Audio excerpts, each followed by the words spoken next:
OEB-TV, uma realização da Ordem dos Economistas do Brasil. Hoje temos o prazer, a honra de contar com o nosso querido professor João do Carmo, e conversando com o Heron, lembramos, não estou lembrando, mas acho que foi em 2012, 10 anos, 2012, que o Heron foi o primeiro palestrante do nosso almoço-palestra, naquela ocasião, no Círculo Italiano, que está aqui dentro desse prédio. Depois tivemos um almoço no Círculo Italiano, o grupo da Ordem, e no grupo da Ordem tivemos a ideia de, será que conseguimos conversar com o pessoal do Terraço e vamos lá para o Terraço Itália? E tivemos, sim, a sorte, o prazer de conversar com o Sérgio, né, do Terraço, com o Sardinha, diretores do Terraço, e desde aquela ocasião, meses depois, provavelmente agosto de 2012, estamos aqui no Terraço Itália, todos os meses. E quando fazíamos o prêmio Economista do Ano, tínhamos outro lugar, era o Buffet de França, que fazíamos o prêmio Economista do Ano lá. No último prêmio reunimos 500 pessoas, foi algo fantástico, maravilhoso. Os recursos não são os mesmos, mas de qualquer maneira pretendemos fazer o prêmio Economista do Ano aqui, de uma maneira mais reservada, no almoço no mês de agosto. Mas, mês a mês, teremos um novo convidado. Então, é o Maílson da Nobre. Então, eu digo a vocês que façam a reserva o mais rapidamente possível, que é tão somente dizer para a Dona Cida, me faça a reserva para o mês que vem, dia 5 de maio, né, o próximo. Aí retornamos na primeira sexta-feira.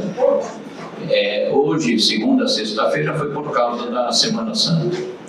Então, retornamos na primeira segunda-feira do mês e contamos já no mês de maio com o Maílson. Estamos já numa outra sequência de junho, julho, mas aí pouco a pouco informaremos vocês. Mas nesse momento, eu diria, puxa, que bacana, ó, estamos com um grupo muito seleto aqui de colegas, preencheram a nossa expectativa junto ao Terraço, e ficam, em nome da Ordem, fico muito agradecido. O nosso querido professor Almir, que é o grande artífice de toda essa ligação com o Terraço, ele que conversa, ele que vem trabalhando no momento econômico, Ordem dos Economistas do Brasil, junto com a FIA, né, através do Procede, que ele é o coordenador. O professor Almir, infelizmente, teve um problema que não disse exatamente qual era, mas ele precisava voltar urgentemente para o sítio, dar um amparo à família do zelador, e alguma coisa aconteceu que a gente espera não seja nada grave, e ele não pode estar conosco aqui para desfrutar deste momento fantástico que nós estamos vivendo. Bom, a alta de inflação encontra-se disseminada no mundo no momento. Nós vivemos um período de inflação mundial que só tem similar daquela inflação que ocorreu no início dos anos 80 por conta do choque do petróleo e que trouxe consequências, né, muito graves para as economias em desenvolvimento, principalmente o Brasil. O Brasil, que crescia no ritmo de cerca de 7% ao ano, um pouquinho mais do que isso na verdade, deixou de crescer como consequência dessas crises do início dos anos 80. Nunca mais conseguiu de forma sustentada manter esse padrão. A questão de surtos inflacionários é importante por várias razões, inclusive do ponto de vista político. Por quê? A inflação, ela afeta o eleitorado como um todo. Se tem uma recessão, uma crise econômica, nem todos percebem aquela recessão do mesmo modo. A inflação não. A inflação é algo geral. E por ter esse potencial político importante, isso tudo faz com que seja um indicador econômico que deve merecer toda a atenção, porque isso pode levar a consequências trágicas de desequilíbrio político, de mudanças muito rápidas de poder. Outra questão fundamental é que a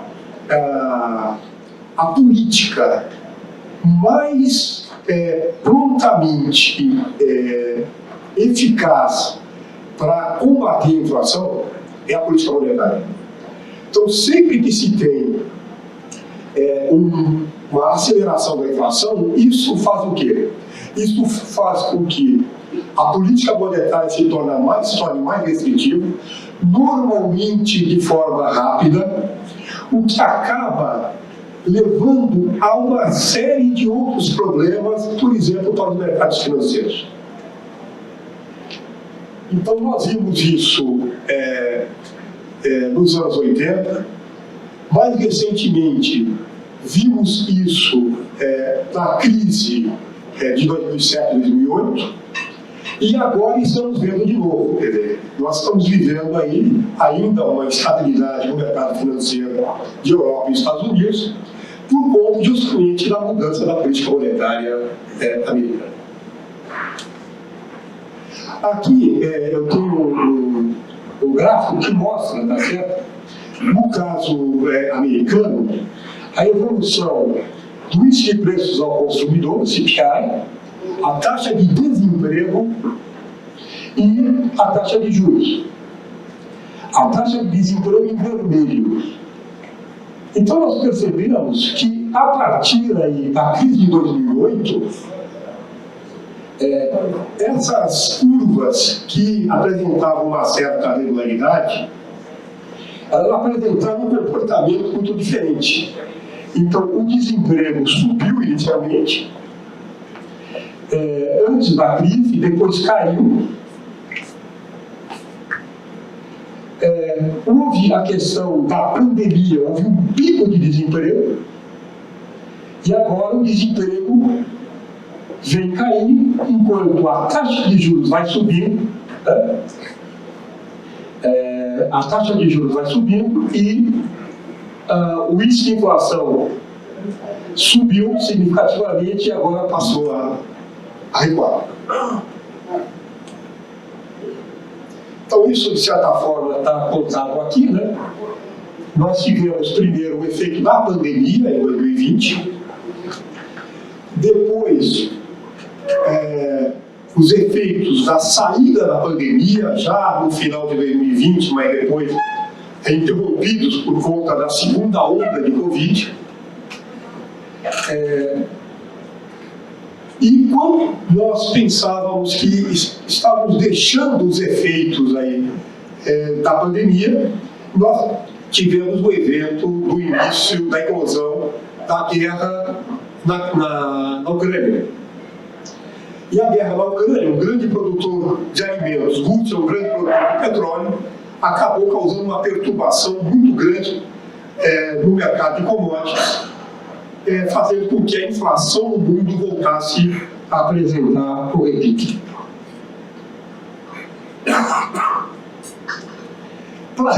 Além disso, para combater a pandemia, a política fiscal teve que ser afrouxada significativamente, né? Ao mesmo tempo que a política monetária ela vinha, tá certo, frouxa desde praticamente o final da primeira década deste século, por conta de tentar evitar efeitos maiores sobre a atividade econômica na crise de 2007. Então, nós tivemos um período aqui de política fiscal frouxa com política monetária frouxa. Bom, aqui nós temos um indicador de inflação, vários dados aqui. Primeiro, tem aqui o IPCA e IBGE acumulado de 12 meses, o núcleo do IPCA, o índice de preços baseado em despesas de consumo, que é usado como referência para a política monetária dos Estados Unidos, o índice de preços americano e o índice de preços da Europa, calculado pelo Eurostat. Uma coisa que chama a atenção é o descolamento até praticamente 2017 da inflação brasileira da inflação mundial. E como, a partir de então, nós tivemos quase que uma aderência, né, em termos de evolução, um padrão de inflação aqui, muito parecido com o padrão de inflação do resto do mundo.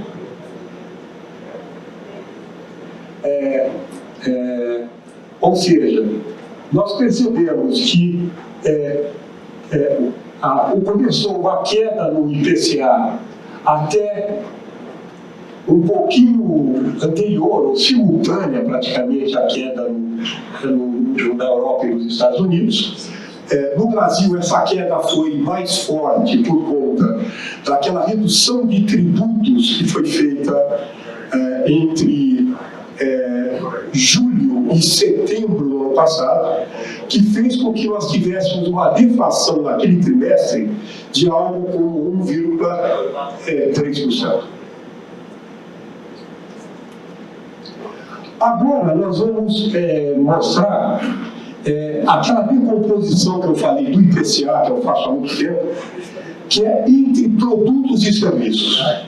Ou seja, produtos nós temos os alimentos, mas a alimentação fora do domicílio entra em serviços. Aí tem os combustíveis, tem os industrializados, né? O que nós percebemos aqui é que a tendência, tá certo? Vinha sendo dos serviços evoluírem um pouco acima da inflação, isso substitui por outro. Então, isso faz com que os índices de preços calculados por essa fórmula, eles tendam a superestimar a inflação. Por isso mesmo, né, que até hoje é uma notícia de que a GV passou a calcular o índice de preços novo, baseado na metodologia adotada lá nos Estados Unidos para o cálculo do PCI, que é o índice de preços baseado em despesas de consumo. Ou seja, em que, usando informações disponíveis, as estruturas de consumo, as ponderações são alteradas no mesmo passo em que são coletados os preços. Aqui não, aqui nós temos a nossa última aposta de 2017. Então, o índice é calculado com uma estrutura lá baseada em 2017. É claro que também, em vez de utilizar média aritmética, né, que é o caso do MASPE, os índices as instituições de pesquisa estão fazendo um esforço muito grande para calcular índices com atualização corrente de pesos e também utilizando fórmulas ditas superlativas que consideram o efeito substituição.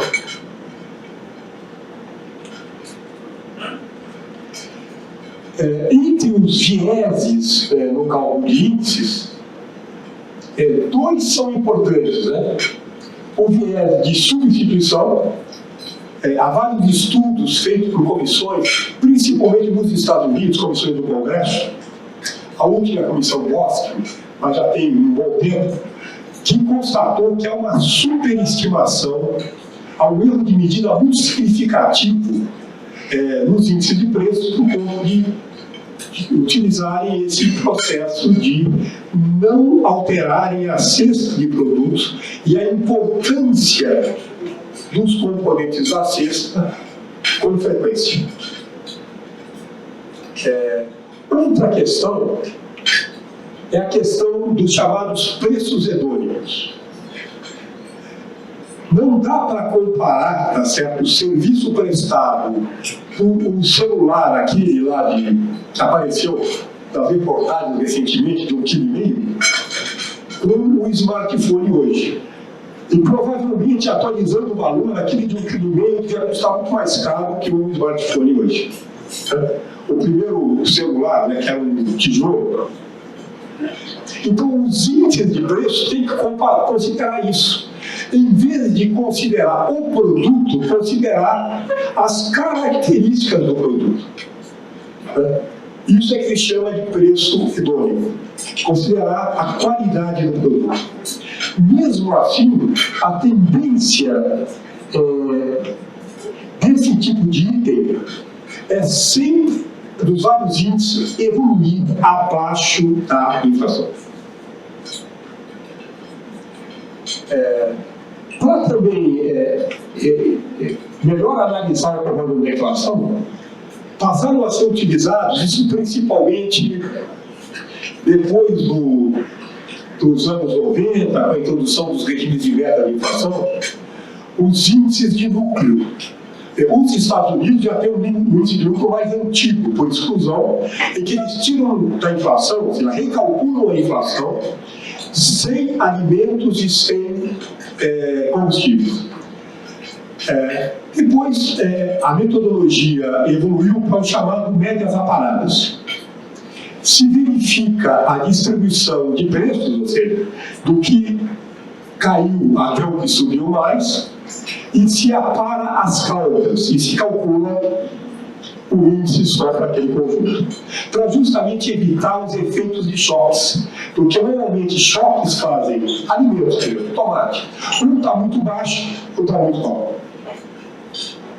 E outra alternativa são esses índices, tá certo, baseados em despesas de consumo pessoais, que procuram, utilizando informações de cartão de crédito, esse tipo de coisa, procuram atualizar a estrutura de consumo para cada cálculo do índice, que é o índice de referência da política monetária americana.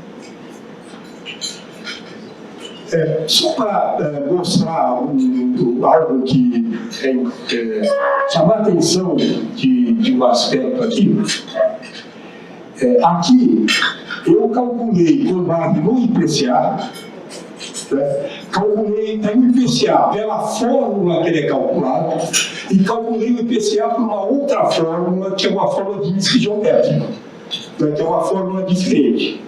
Então, os mesmos dados com outra fórmula dão um pouquinho diferente. Outra questão, eu fui calculado aqui o desvio padrão dos relativos do IPCA. Ou seja, o IPCA é baseado numa cesta de produtos, de algumas centenas de produtos, cada um apresenta uma variação. Então, considerando, tá certo, o desvio dessa variação relativamente ao índice e o peso do componente, eu calculei uma tendência de queda significativa. Há analistas apostando que os jornais de hoje, até uma pessoa que eu conheço, que faz lá o índice lá da MCM, que é a Basilic, que pode chegar a julho a inflação em 12 meses em 3,3%. Então dá para imaginar a saia justa do Banco Central quando isso sair uma inflação de 3,3% em 12 meses para uma taxa Selic de 13,75. Outra questão que me chamou a atenção aqui, é claro que depois, a partir de julho, a inflação IPCA começa a subir de novo, porque nós não teremos a repetição daquela deflação do ano passado. Então, aí vai depender muito do comportamento de preços daquele período. O inverno é um período, às vezes, difícil, porque se nós temos um inverno frio, mas sem geadas, a tendência é termos um efeito muito bom dos hortifrutigranjeiros. As pessoas consomem menos hortifruti e a oferta evolui bem, porque tem sol. Isso, às vezes, resulta no recuo até do índice, um índice muito baixo nesse período de inverno. Agora, se ocorrerem geadas, algum outro problema climático mais sério, mais sério, o que parece que não deve acontecer, aí podemos ter uma surpresa. Ou seja, pode acontecer que a inflação ela atinge esse patamar mais baixo. O meu número, por exemplo, vou mostrar aqui, o meu número do mercado, em geral, é 3,8 em junho, e depois a inflação volte a subir, já se aproximando aí dos 6%. Então, não está descartada a inflação fechar o ano, se tudo correr bem, se esse marco fiscal passar aí, arcabouço fiscal passar pelo Congresso, a inflação fechar o ano bem abaixo do que se espera agora.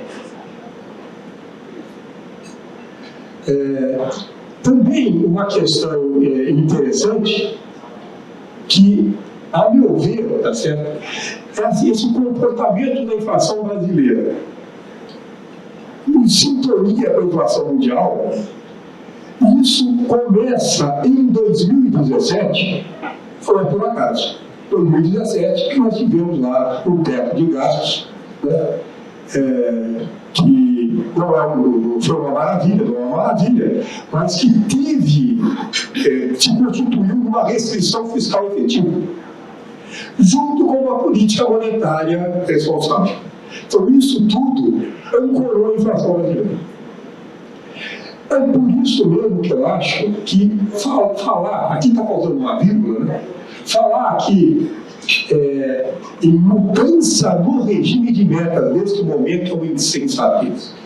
A meu ver, a meta deve continuar 3%, mas como 3% é a meta fixa, ou seja, não vai cair além disso, o regime de metas para derrubar a inflação coordenadamente já fez seu efeito. Aí o que pode ser feito? Algo no sentido de acabar com aquela regra de anualidade, ou seja, criar uma cláusula para aquilo de que, se ocorrer um choque, o Banco Central ter mais tempo para trazer a inflação para dentro. Como, de certa forma, é feito nos Estados Unidos. Né? Ou seja, flexibilizar com a política monetária. Isso eu acho que resolveria, tá certo, o problema que nós temos hoje. E aqui, eu tenho aqui para o Brasil um gráfico que apresenta, tá certo, o IPCA. O vermelho é a previsão para o IPCA à frente, né? Isso aqui baseado no quê? Nas projeções da pesquisa Focus do Banco Central. Ou seja, os dados aqui à frente de março, eles são a previsão dada pelo mercado para a evolução futura da inflação. Então, nós percebemos que nós tivemos, evidentemente, um outro complicador que não afetou o mundo, que foi a nossa crise particular, que foi a crise que levou ao impeachment da presidente Dilma, o PIB caiu 7%, o que mostra que o teto de gastos, nesse sentido, comparado ao que seria o produto potencial, ele foi muito efetivo, porque, evidentemente, quando cai o PIB, cai a arrecadação, isso piora a situação fiscal. Nós percebemos aqui a taxa de juros, né, aumentou a partir de 2015, na época do Joaquim Levy, depois caiu, junto, né, nós tivemos a queda, tá certo, do IPCA, e aqui é o núcleo suavizado, de média da parada, desse panelinho. Aí nós tivemos a inflação mantida ainda controlada, houve o evento da pandemia com a inflação muito baixa, aí os juros muito baixos, a inflação voltou a subir num ritmo muito forte devido ao... Nós tivemos índice de inflação de 1,6% em março do ano passado. Aí no Banco Central não ia dar conta disso nunca.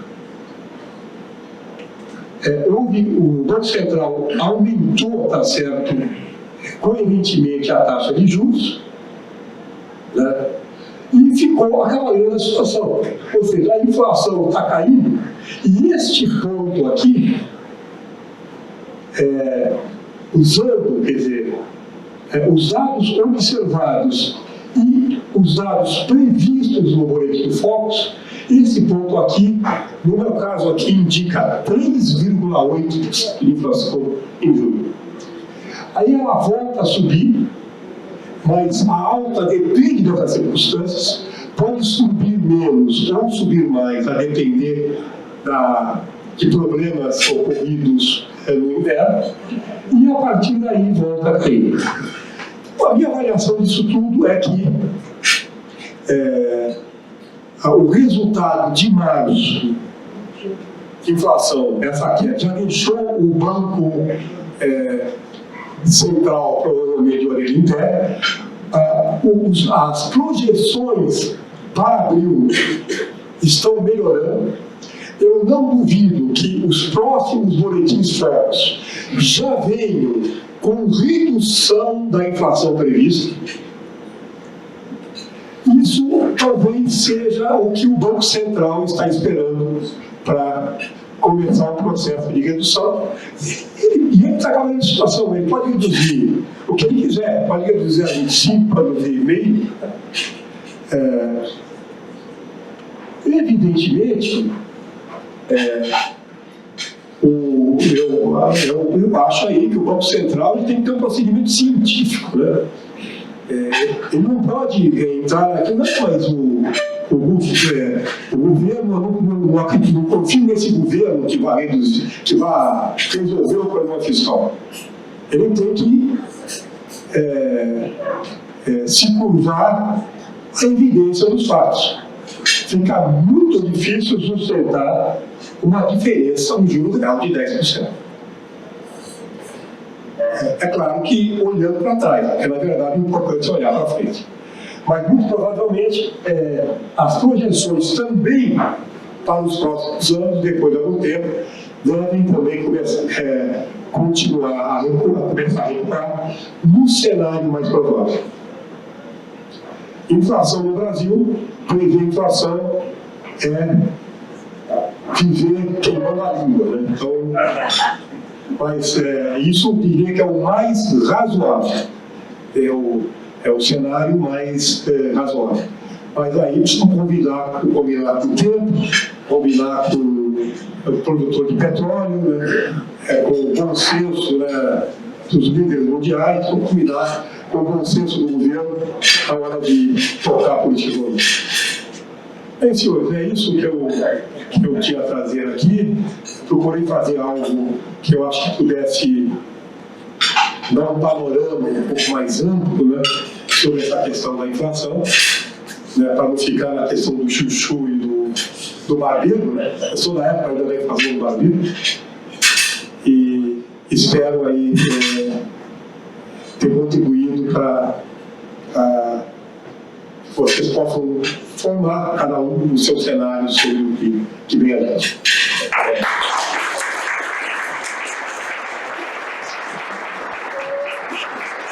Bom, eu estou à disposição para perguntas, alguém quiser fazer. Eu agradeço ao professor Caetano Franco aí pela pergunta. Tem uma questão que também tem a ver com o que o Manolo levantou. Hoje em dia, cada vez mais se dá importância no estudo de economia e de desenvolvimento à questão institucional e até mesmo à qualidade da política econômica que o país adota. Então, a qualidade das instituições é importante. E no caso, justamente do que o professor Castelo Branco se referiu, nós temos um problema que é aquele negócio que o cachimbo faz a boca torta. Nós temos uma série de capos nas nossas instituições econômicas que permanecem. Então, a questão, quer dizer, claro, aí não vai aí nenhum ajuste de valor, mas tem a questão dos compulsórios, a questão, tá certo, do IOF, a questão das operações compromissadas, tá certo, do Banco Central, que criam um problema na hora de calcular a dívida. Havia muita questão do câmbio, porque eu percebo que o Banco Central vem melhorando isso. Saiu uma nova legislação para o câmbio e foi anunciado agora, no final do tempo, pelo presidente do Banco Central, olha, nós estamos repensando esse negócio do compulsório, de mexer nisso. É isso que tem que ser feito, tem que olhar para todo esse entulho do passado que não se quer resolver, porque provavelmente há um jogo de forças aí envolvido, para justamente poder responder a sua pergunta, porque o problema é que entre a taxa básica e a taxa que o consumidor final paga lá, é um spread muito alto e é explicado por um monte essa encrenca toda institucional. E os gráficos não acompanham a mesma curva. Não acompanha a mesma curva. Porque aí depende, por exemplo, de inadimplência, depende de uma série de coisas. Por exemplo, essa questão do crédito que aconteceu com a americana provavelmente afetou também, tá certo, o mercado de crédito como um todo. Uns dizem que não, outros dizem que sim, mas algum efeito certamente teve. O Banco Central, o Copom, ele se reúne a cada 45 dias, né, de reunião a pouco, para mexer isso. É claro que ele pode rever uma reunião extraordinária, mas normalmente a política monetária ela visa muito à frente. Ou seja, visa muito.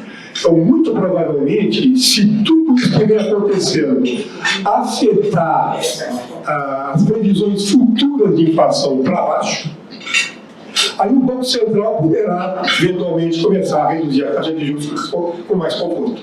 Bom, aí também nós temos uma outra questão que nós estamos já, se nós considerarmos o tamanho da economia em 2010 brasileira, não é muito diferente do tamanho da economia brasileira hoje.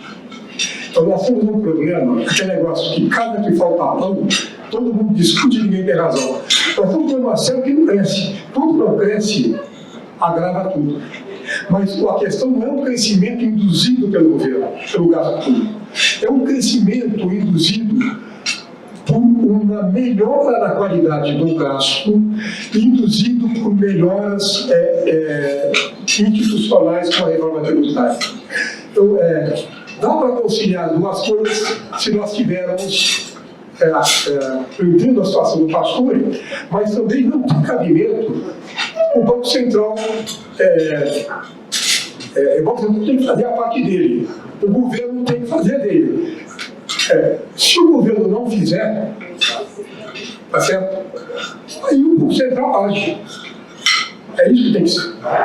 Não pode, esse tipo de jogo não faz sentido.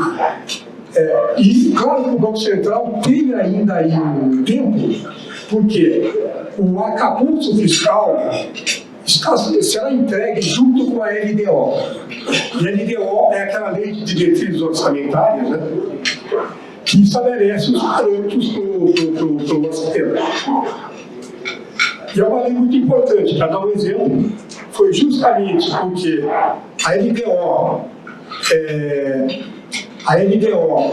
de 2015, ela, ao contrário do que o mercado queria, ela veio com uma previsão de déficit, que pouco depois o Brasil perdeu o grau de investimento e não muito depois o governo foi a breca. Então, a minha expectativa é que saia alguma coisa razoável.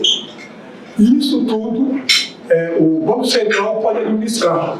Ele pode, por exemplo, na ata de maio, dizer que, a reunião de maio, dizer que pode reduzir a inflação na reunião seguinte.